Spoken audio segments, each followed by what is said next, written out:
Have you ever bought something you didn't even want that much, but somehow it still felt impossible to say no? Most of us think we spend money because we need things, but sometimes we're really buying something much less obvious. What if the biggest drain on your wallet isn't your income, but who you're comparing yourself to? Comparison is one of the oldest human instincts. Long before money existed, paying attention to what everyone else had helped people fit into their group and survive. Today, that same instinct hasn't disappeared. It just shows up every time you scroll your phone, visit a friend's house, or see someone driving a nicer car. The strange part is that your brain often treats those moments like they're emergencies. Think about yawning. When someone else yawns, you suddenly feel like doing it too, even if you weren't tired a second ago. Spending can work in a surprisingly similar way. The people around you quietly shape what feels normal, and before you realize it, you're chasing standards you never chose for yourself. Your brain doesn't judge success in absolute terms.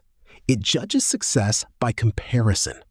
You could get a raise, save more money than ever before, and still feel behind if someone around you seems to be doing even better. That's why satisfaction often disappears faster than your paycheck grows.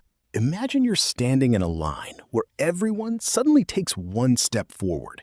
Even though you haven't moved backward, it feels like you've fallen behind. Money works the same way. When the people around you upgrade their lifestyle, your own life can suddenly feel smaller, even if nothing about it actually changed. This is one reason social media feels so expensive. Even when you're not shopping, your brain constantly absorbs images of vacations, new homes, luxury dinners, and perfect lifestyles. After seeing enough of them, ordinary life starts feeling like a problem that needs to be fixed with another purchase. Here's the surprising part. Researchers have long noticed that people often care less about what they own than about how their possessions compare with other people's. In other words, the feeling of enough isn't fixed.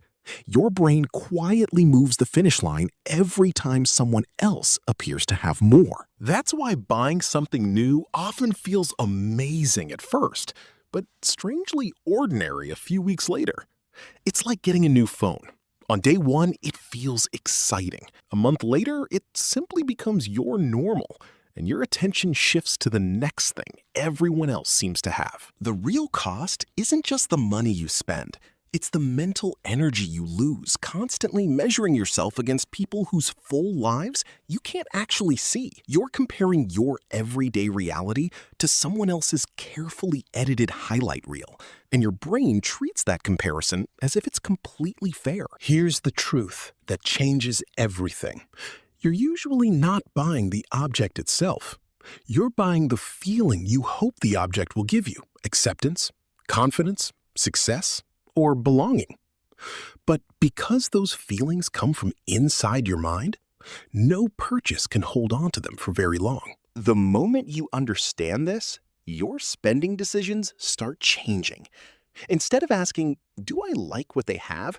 you begin asking, "Would I still want this if nobody else could see it?" That single question separates purchases driven by your values from purchases driven by comparison. Over time, this shift becomes incredibly powerful. Wealth isn't only built by earning more, it's built by protecting your attention from other people's lifestyles and directing your money toward your own priorities. The less your identity depends on comparison, the more freedom your money begins to create. So the next time you feel an unexpected urge to buy something, pause for just a moment. Ask yourself one simple question. Am I solving my own problem or someone else's expectation?